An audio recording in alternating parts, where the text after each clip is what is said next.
Abraham Lincoln, the 16th President of the United States, was assassinated by well-known stage actor John Wilkes Booth on April 14, 1865, while attending the play Our American Cousin at Ford's Theater in Washington, D.C. Shot in the head as he watched the play, Lincoln died the following day at 7:22 a.m., in the Peterson House opposite the theater. He was the first U.S. president to be assassinated, with his funeral and burial marking an extended period of national mourning. Occurring near the end of the American Civil War, the assassination was part of a larger conspiracy intended by Booth to revive the Confederate cause by eliminating the three most important officials of the United States government. Conspirators Lewis Powell and David Herold were assigned to kill Secretary of State William H. Seward, and George Atzerodt was tasked with killing Vice President Andrew Johnson. Beyond Lincoln's death, the plot failed. Seward was only wounded and Johnson's would-be attacker lost his nerve. After a dramatic initial escape, Booth was killed at the climax of a 12-day manhunt. Powell, Herold, Atzerodt and Mary Surratt were later hanged for their roles in the conspiracy.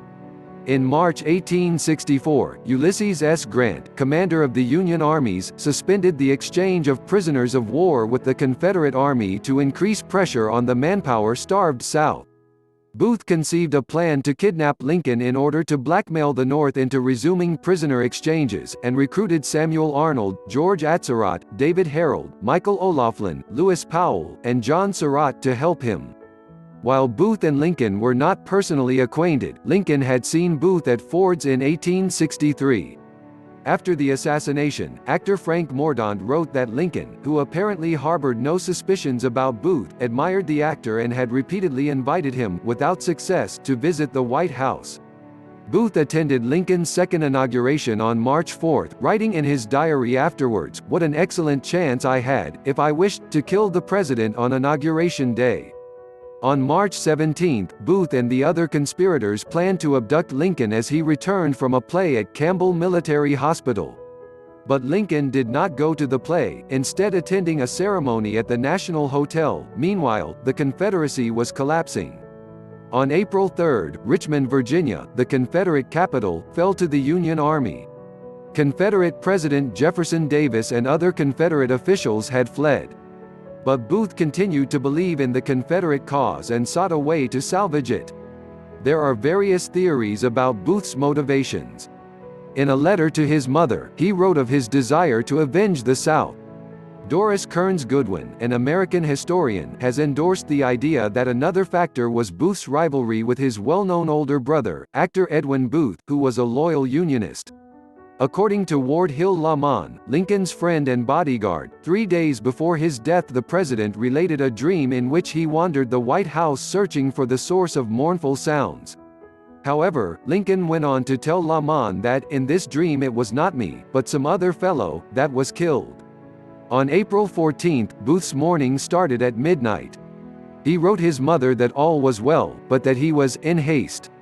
In his diary, he wrote that, "Our cause being almost lost, something decisive and great must be done."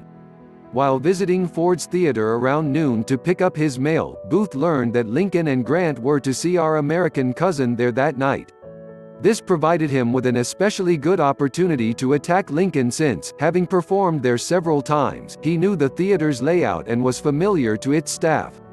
The presidential party arrived late and settled into their box, when the play was interrupted and the orchestra played "Hail to the Chief" as the full house of some 1,700 rose in applause. Policeman John Frederick Parker was assigned to guard the president's box. At intermission he went to a nearby tavern along with Lincoln's footman and coachman. It is unclear whether he returned to the theater, but he was certainly not at his post when Booth entered the box. He knew the play by heart, and waited to time his shot with the laughter at one of the best lines of the play, stepped forward, and shot Lincoln from behind with a derringer, slumping the president over his chair. With his mission accomplished, Booth jumped from the balcony, running across the stage where he stabbed the orchestra leader. He exited through a side door where had left a horse waiting outside in the alley. Charles Leal, a young army surgeon, pushed through the crowd to the door of Lincoln's box where he found the president seated with his head leaning to his right as Mary held him. Leal located the gunshot wound behind the left ear. He found the bullet too deep to be removed, but was able to dislodge a clot, after which Lincoln's breathing improved. Leal and another doctor, Albert King, decided that while Lincoln must be moved, a carriage ride to the White House was too dangerous and concluded to take Lincoln to one of the houses across the way. More physicians arrived. Among Lincoln's personal physician, Robert K. Stone, all agreed that the president could not survive. Secretary of War, Edwin M. Stanton insisted that the sobbing Mary Lincoln leave the sick room, then for the rest of the night essentially ran the United States government from the House, including directing the hunt for Booth and his Confederates. Guards kept the public away, but numerous officials and physicians were admitted to pay their respects. Lincoln died at 7:22 a.m. on April 15 and, in his last moments, his face became calm and the breathing quieter.